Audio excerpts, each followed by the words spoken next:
Tab Radio, your station of choice. Each weekday morning from 5:30 with the Sports Daily.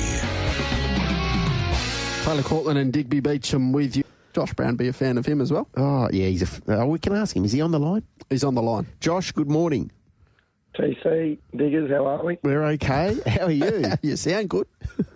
Yeah, no, going real well. Yeah, the voice box wasn't going too well before the races, and yeah, we really done a number on it yesterday. Now, first things first, are you a fan of Fisher? I am. Yes, I did hear you earlier. Yep, I'd love to see Fisher. Okay. See, there you go, Diggs. There you go. I think they're opening up, you can stand on the track and things too. Like At it's on Flemington? the track at Flemington after the last year. Is it? Okay, fair enough. Now, Hopefully they don't nick the running rail. no, exactly right. They have form over there, the Victorians. Now, what about the performance of Wallula Lass yesterday? Josh, you must have been thrilled off the back of that little 400-metre jump out. Yeah, absolutely. When you buy them as yearlings, and she was very cheap, and we thought she had a lot of potential there. And like you said, they've still got to do it on race day. And said to Lockie yesterday when I had a chat to him, I said, I really thought last prep that I shouldn't have really went to the races with her, but she'd had her two sharp trials, and we went there, and she was probably over the hill, to be fair. So yeah, it was really pleasing yesterday to see what she has shown me in her short career. Well, there wasn't too much time between the Northern run, where she did run 7th, that you are talking about, Josh, and then going back to the trials. So what did she do in that time? Yeah, so she went down to Harvey, and I'm obviously moving a lot of young horses around at the moment, and I ran my eye over 3 weeks after she'd been there, and she would have been lucky to fit back on the float. So I said, she can come home with me right now. So yeah, she just needed that little freshen up with the head, probably mentally more than anything. She's a bit of a hot, revvy little thing, and so she whacked the weight on really quick. So I said she can come home now, and we'll get her back to the races. And she showed good gate speed and was able to burn the candle at both ends. Yeah, that's right. That was the main concern. When I seen the barrier draw, I nearly threw the phone. So, but yeah, that was it was good to see her do that. I didn't instruct Lucy to burn her both ends, but I said, look, it's your job now with obviously that gate. I said she has got a couple of gears there, and when she come back, that's exactly what Lucy said. She said, geez, hasn't it got a little bit of change-up speed when you ask her, so it's going to take her a long way. Yeah, so having said all that, do you think 1,200 metres we might even be able to see a better version of it? Yeah, I think so. Unfortunately, at this stage, all she wants to do herself is literally jump and go as fast as she can. So she's going to have to learn to settle. Lucy was able to get her under a little bit of a breather about the 600, which was pleasing to see. So hopefully with a gate we can see her sit and run 1,200. Now, what about the performance of Dubai's daughter, Josh? You've done a super job with this mare. She's gone from, winning a maiden less than 12 months ago in Esperance and having a really good time of it down there to coming back to the metropolitan area, and yesterday takes out a Class 3. Yeah, no, she was super impressive yesterday, really. The more you look at the run, and she did have to burn early to get across, and she was really strong late. I know they had an opinion of her early. She even started in a Magic Moon, so it's always potentially been there with her. It's maybe just taken a little bit of time to put it all together. She's another one. She's a handful. She doesn't do a parade. So hopefully, as she's getting older, she's starting to get a little bit wiser, like me. All right, that's a slow maturing horse then. So it's probably a factor with horse racing that maybe we overlook a little bit. Just the fact that she was able to get that confidence there in Esperance and win a couple of races has obviously held her in really good stead. Yeah, absolutely. And we rode her with a sit down there. Esperance is not a place that you can generally lead and win. So we sat her. So that's another thing that she's got, that she doesn't have to just completely just run how she did yesterday. It was, I guess, similar with the barrier draw. I said to Luke, just come across and see if they want to hold up. On paper, there looked to be a ton of speed, and she was still able to cross them, but she doesn't need to do that to win her races. So, that'll go a long way for her as well going forward. That was start number 5 this campaign. Has she got one or two more left to fire, or is that it? Oh, I think she came back with a heart rate of 94 yesterday, so she's really at her peak fitness. So we've probably peaked her around about an hour was sort of soft on her early and let her gradually build her fitness with her races. So I can't see why there's not one or two more in her before we put her out. How's the move to Perth been? Enjoying it? Too many late nights with early mornings. That's what happens. So too many distractions. I said, I'm a country kid. I said, it's go for a lunch here, which ends up a long lunch, or a dinner. So we're getting into a routine now, which is good and exciting with these. We've got a lot of 2-year-olds, so we're looking forward to getting them through and getting some to the trials shortly, and then we'll hopefully get some of them to the races. Is it a setup here in WA for a young trainer like yourself, Josh, that it's never going to be easy, but as easy as possible to make the move into training by yourself here in the city? Oh, look, to be honest, TC, with these workers' comp and stuff, it's not something that I'm inspiring to say, let's go get 50 and 60 horses in work with what's going on with them, to be honest. I know that's a bit of a knock back at the industry in WA, but I mean, it doesn't give you that incentive to have a massive amount of numbers of horses because of that reason. So they really do need to rectify that, and if they don't, I'm one that I'll be doing a lot. I'll be that dozen horses in work, and that's about it. So something needs to be done, hopefully sooner rather than later. How many horses do you have on your books, Josh? We've got about 40 on the books. I think there's 14 or 15 2-year-olds, and like I say, we're staying around that 12 mark in at Ascot at once. Yep. And they're coming and going. So yeah. All right. Well done on yesterday. Hopefully that success there at Ascot continues over the next couple of months. Thanks for your time, and we'll chat shortly. No worries. Thanks, boys. There's Josh Brown after training at double there at Ascot yesterday. Of course, Argyle Star goes to the Apprentices Cup. Hopefully backs up there on Saturday. Yeah. Final fields for Saturday about 10:30. Yes, that's right. They are. So he's having a really good run of it, isn't he, Josh? Doing an excellent job. And as he said, speaking to a few jockeys, there's a fair few babies on the books there at Josh. He referenced that as well. So looking forward to seeing the next crop of Josh Brown runners coming through. Tab Radio, your station of choice. Each weekday morning from 5:30 with the Sports Daily. Okay, Lucy Fiore not too far away from joining us. We'll catch up with Kelvin McAvoy to talk about yesterday, the celebrations and the whirlwind ride that it has been with half yours over the last 6 to 8 months in particular. And then Ollie County will preview harness racing from Gloucester Park here today at about 8:45 on the Sports Daily. Press release yesterday as well that we haven't touched on from Yulong. The Private Harry officially moving to Chris Waller's stable. That had been in the pipeline, I think, for a little while. Yes, and they confirmed that he was out for the spring, which I sort of already thought was confirmed, but they reconfirmed it. It's disappointing. It's disappointing, for the original trainer, not an operation the size of Chris's, but we know that Chris has had success for Yulong, clearly, that we know. So, and there'd been a fair bit of chatter about that for a little while now. So it's not the first high-priced colt or anti that finds its way to the yard of Chris.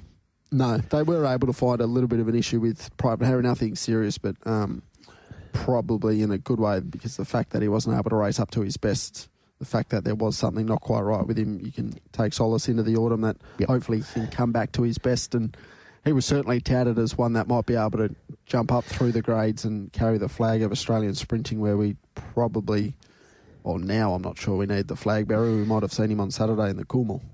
Yeah, exactly. And hopefully we get to see him on Saturday. It looks like we will. And gee whiz, what's his autumn look like?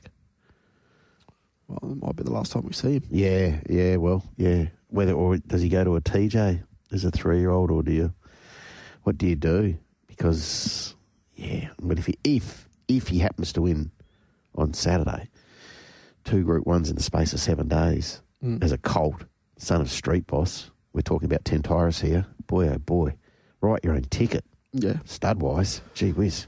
That burst of speed that he showed, I'd love to see that furlong sectional whenever he found that gap, and then he hit the front. Gee whiz, he knocked them over in about he picked them 4 or 5 strides. Yeah, like everyone said, he's a better chase, he just needs one to chase. Well, Did he let down? And then, of course, World Drivers' Championship continuing today at Cambridge with Gary Hall Jr. Involved, of course. 4 minutes past 1. So there's 5 heats on today, heats 6 through 10 at Cambridge. So the first heat is race number 3 on the program. That's heat 6. They've been run over 2 days previously.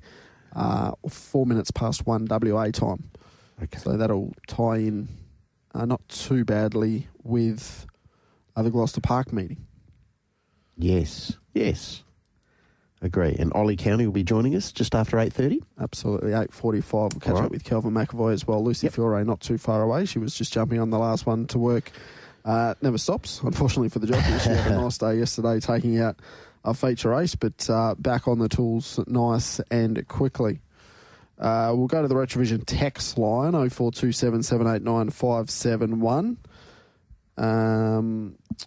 Ronnie from Allenbrook, can you ask Lucy if she knocked back the ride on Desert Whisper on Saturday, please? Saturday just gone, I dare say he's referring to. Yes, Chris was aboard Desert Whisper when she won. I did think Lucy had another ride in that race. Not sure which one it was. Or am I got that incorrect? I might have that incorrect. Classic Rogue, she rode, Capable Angel, Mystical Man, Storyville, Kalima, yeah, she might. Oh, yeah, I'm not sure how that one came about, but certainly Chris was successful and he will start his suspension incurred from last Saturday after this weekend. Yeah, so riding Super Smink, that's the main attraction in the Listira over the 1,400 metres. Super Smink came up with gate number 1. Spoke about her last time with an inability to probably use those beautiful gates, which cost her a couple of really big wins. Yeah. Last time she was in work here in WA. Now, gate number 1 over the 1,400 metres at Ascot. Is that going to be absolutely perfect? Probably not, but no. The field in the Listira stacks up beautifully. Western Empire, Magnificent Andy, Comfort Me, Bustler, Let's Gallivant, we've spoken about. Yep. Hemlock Stone, Ginger Baker, Mojo Rhythm, in good order. Good to see him back. Super Smink, Admiration Express, again, comes up with a bit of a rough draw. Yeah. Yonga Lass, who was awesome in Kalgoorlie, and then Angel Undercover and Memory Parade. It's a good field, isn't it? Yeah, wait for Age Listia. A couple of those down at the bottom are trying to burn some points to possibly get into a railway, I dare say, but wait for age for those top 2, Western Empire, Magnificent Andy, and then Super Smink, you'd think would be the top 3 in the market there. Yeah, Magnificent Andy, Western Empire get the cross swords again. We know that they've had some really absorbing battles, haven't they, these two? But it'll be terrific to see Western Empire back at the races. Absolutely. Lucy Fiore now joins us on the Sports Daily. Lucy, congratulations on yesterday and a good morning. Thank you very much. Good morning to you both. Yeah, good morning, Luce. I echo TC sentiments in regards to yesterday. Planet Sweet taking out the listed Burgess Queen. Were you comfortable in the run or not? Yes and no. I got a bit of cover for most of the back straight, but she was travelling quite fierce, which was it's just a bit unlike her. So I was just hoping that she was going to finish off, but obviously she's nice and fit and well into her prep and has a lot of ability. So, yeah, she managed to get us across the line. Did you think she was always going to be that close to the speed, or is that just how she jumped? I definitely thought I would hopefully be 1-1. I was thinking when I was looking at the speed map that I didn't know who would be outside the leader. They didn't really look like anyone would be, but I was aware if I jumped too negative that I'd probably end up 3 back or 4 back. So it was just one of those things, and better to be forward and out of trouble than back. Exactly. As I found out. Yeah, exactly. Could you sense Talk and Co coming? Yeah, I could just late, but I was always pretty confident. I had a lot of horse underneath me. So that was, I think, start number 4. She continues to have a wonderful campaign.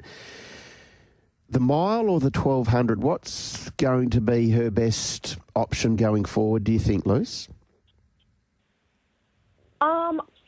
obviously it's not up to me. I'm not a trainer, but No. I think she will get a mile. I'll probably just have to jump a little bit more negative. Put my hands in her neck. Get a little bit of cover. How is she going through this campaign? Because I think we spoke to Adam maybe just after the win at Belmont, first up over the 1,000 metres, and he was pretty cognizant of the schedule that faces these fillies. Is she still bouncing out of her runs, and you can tell on race day that she's still going really, really well? Yeah, she just improves every time. I said to Adam and the owners last time when she was in the 72 plus that I know she didn't win, but that was probably one of her best runs. It was a really tough race. There's a lot of good horses in it and older as well. And I thought she actually hit the line really well. So, she keeps stepping up.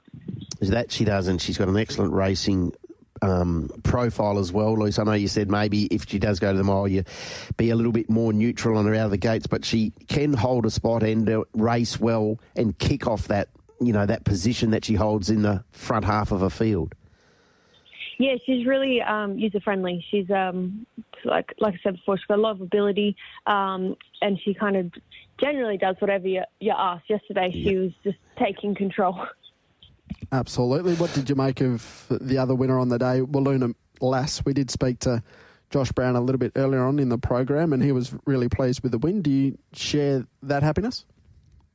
Yeah, for sure. It was a nice little surprise. It was she really won it herself early. She just jumped so well and crossed the rest of the field from a wide alley. And credit to Josh, she was nice and fit and had a wicked turn of foot when she straightened up. What did you make of the performance of Ladies Pro? I know she went under at a short quote, Luce, but she found the line really impressively off that 1,000 metre debut run out to 14. Yeah, obviously it was a super run and error on my behalf. Obviously, if I'd maybe ridden it more like it was a $20 pop and you take the shortcuts, you get through and you don't get shunted wide, trying to take bad luck out of the equation, I probably just made it worse. So obviously an error on my behalf, but a very good run. Is she a good filly? Is she a filly with some upside, do you think? I would say so. She's stepped up to the occasion. That's 1,000 to 14 and she's just got a really good attitude. So she hopefully gets a better ride. She'll run a real good race wherever she goes. Oh, looks like the 1,600 metres, if she was to go that way, next start would be right up her alley as well. Yeah, definitely. Ascot, it had been a while since we'd seen Ascot at the races. There was a little bit of money, a little bit of support. He'd obviously been going well enough behind the scenes. Yeah, that's kind of how we expected him to go. It's been a really long time. He does get up over more ground. Was really happy with the run. Would have been a bit nicer if he'd got some cover and just switched off. He's a little bit fresh and keen, which we weren't quite expecting. But I think you'll see better of him throughout the prep. But happy to just get into the races. It's been a long process. All right, and we're just looking forward to Saturday, and there at Ascot in the Listeria. Unfortunately, Admiration Express has come up with a little bit of a lemon of a draw again over the 1,400 metres. How's she going this preparation? Yeah, the barrier's a real shame. She actually ran a really good race the other day. She's 3 deep, no cover, and wasn't beaten too far. She does obviously go better when she gets over a bit further, but I've been really happy with all her trials and especially her first up run. Staying with the fairer sex, how have you viewed Storyville this time in, Luce? That was another really good run. She didn't have much luck in running. Anytime I was trying to get a run, there was someone bumping into her or trying to take the same run, and she's like a big filly, big climbing action. I just never really got a chance to just let her balance up and work home. So she didn't really get to do much then. He's a Phoenix. Are you riding He's a Phoenix Saturday? Yes, definitely.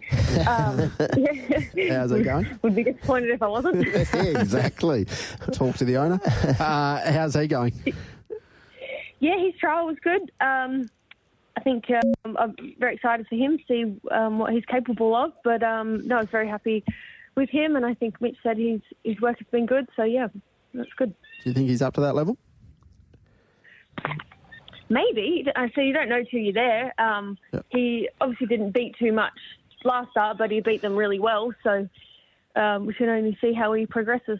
Absolutely. And then also just one more before we let you go. Filthy Habits. How's he going in preparation for the Lucky Grey over the 1,800?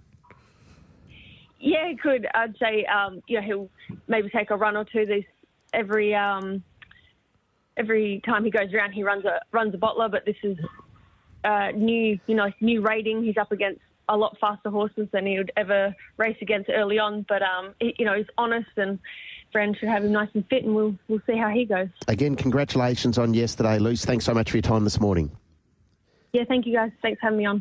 There's Lucy Fiore after the win of Playing It Sweet in the Burgess Queen on Tuesday there at Ascot yesterday, of course.